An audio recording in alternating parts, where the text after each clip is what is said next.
যে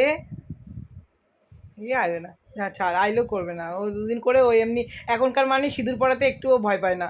পড়াইতে যাবে কি আর জীবন আসবে না, সে দেখা যাবে। শোন তুই কালকে আসিসনি কেন? ঘুমাচ্ছিলাম।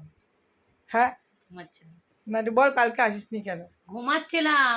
না ঘুমাচ্ছিলি না ছিলি তুই কালকে, এটা তো তোর ডিউটি, তুই আসিসনি কেন? বৃষ্টি হচ্ছে আমি কি করে আসবো? ভিজে ভিজে আসবো? তোর দাদা যে চলে গেল কলকাতার ডিউটিতে আর তুই 2 পা আসতে পারলি না? না, দাদা গেছে কলকাতায় ছাতা মাথায় দিয়ে, তাই আর হচ্ছে আর বেরোবে না। আর আমি এ বাড়ি থেকে ও বাড়ি যাবো, ও বাড়ি থেকে এ দাদা বাড়ি যাবো। কলকাতায় রাস্তায় ডিউটি দেয়, রাস্তায় রেনকোট পরে সে ডিউটি দেয়, সে ঘরের তলে বসে ডিউটি দেয় না। বল এবার তুই আসিসনি কেন? আমার ইচ্ছা দেয় আসেনি। মানে দাদার কাজটা তো হচ্ছে পার্মানেন্ট, যে হচ্ছে না গেলে ছাড়াই দেবে, তোর এই ভয়টা নাই তাই? হ্যাঁ, যার যার বাড়ি পূর্ণিমা যায় সবাই শুনে রাখো, সবাই ওরে রাস্ট্রিকেট করো। রাস্টিকেট করে দাও, আমার দরকার নেই। আমি আমি ও হচ্ছে এখন একজনকে ছেলেকে পেয়েছে, সে বন্ধনে কাজ করে চলে যাবে। কি অবস্থা দেখেছিস তোর মা? দেখ, ওর আর টাকার দরকার নেই।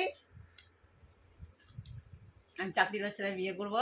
তুমি তো সেনকো বললা যে আমাকে না সে তুমি যেমন সেরম হতে হবে, অবিবাহিত না। তুমি যেমন বিয়ে হয়ে 2টো বাচ্চা, তার 2টো বাচ্চা হতে হবে, তবে সমানে সমানে বিয়ে হয়। এমনিতে যুগলবন্দি লাগে, তাছাড়া হয় না কোনোদিনও।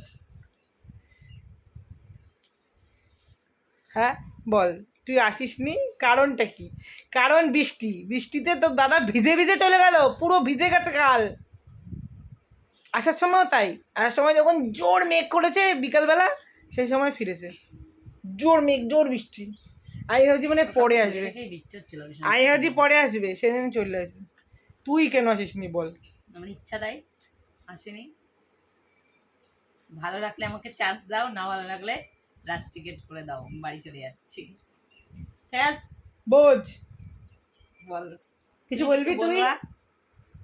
তুমি কি কিছু বলবা? ও জানে না, ও বড়দের কথায় কান দেয় না, না, ও ভালো কি বাচ্চা। মেয়ে, ভালো। শুধু তুই যদি ভুলভাল বলিস তুই উচ্চারণ, তাহলে ও সঙ্গে সঙ্গে বলবে। তো ও কেন, আমার সবাই বলে। আমার একটা বন্ধু আছে, সে তো মুসলিম, সে তো কথায় কথায় আমার খুদ ধরে, বলে কি এটা বললা কেন? আমাকে তুমি কি গো, আমার উর্মিও বলে তাই তো মা তুমি এইভাবে বললা কেন? ঠিকই তো বলেছে। আমার কি বলবো, দুজনাই আমাকে খাওয়ায়। স্কুল, এই যে শুরু হলো, ওটা বলতে পেরে আনন্দ পায়। স্কুল। ও আগে যখন ভাইয়া ওর সঙ্গে একই ক্লাসে পড়তো, তখন ও ভাইয়া যদি বকা খেত আর ওর মামি জিজ্ঞাসা করতো ভাইয়া বকা খেয়েছে রে, কি আনন্দের সহিত বলতে যেত। নাহলে কোনো একটা ঘটনা ঘটলেই মামিকে ফোন করো, মামিকে ফোন করো, মনিকে ফোন করো, আর ভাইয়া এই করেছে। ভাবলাম তুই কেন ওর নামে নালিশটা লাগাতে যাস? না যাই, চলে যাই, অনেক বেলা। যেই বৃষ্টি হয় সেই দিনই আসে না, এই মুখটা দেখে রাখেন আপনারা। যাবো না, আসবো না। বৃষ্টি হলেই আসে না। আমি আমি হচ্ছে বৃষ্টি হলেই আমার খোঁজ নাই, আমি নিখোঁজ। ঠিক আছে, ঠিক আছে, যেদিন মায়নাটা হবে সেদিন আমরা নিখোঁজ থাকবো, দেখা যাবে তাই না? সেই কদিন আমরা নিখোঁজ। এত কটা পয়সা দাও না, কি করবি পয়সা দিয়ে? বাজার করবো। কয় টাকা লাগবে? দাও 500-600 টাকা। 1 লাখ টাকা যদি আমার কেউ দিত, আমি দাঁড়িয়ে তাও। ও অভিজিতের সঙ্গে যোগাযোগ কর।